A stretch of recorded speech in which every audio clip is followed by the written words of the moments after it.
I know this sounds ridiculous, but I make the comparison of a freediver blacking out to a sprinter maybe pulling a muscle, because it's part and parcel of pushing yourself too hard on that day at that time under those conditions. It doesn't mean that tomorrow they won't be able to do that dive or even deeper.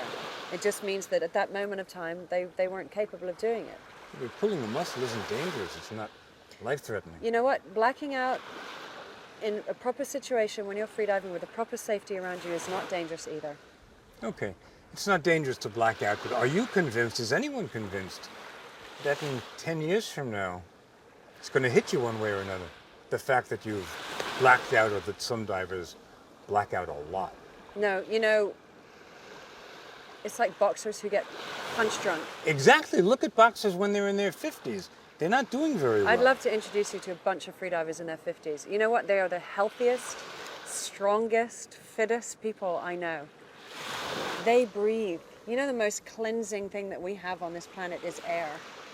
Look at people who practice yoga. They just have this glow. They breathe. They breathe. They're saturating their blood and their cells with oxygen so much better than the average person is. Have you blacked out? Yes.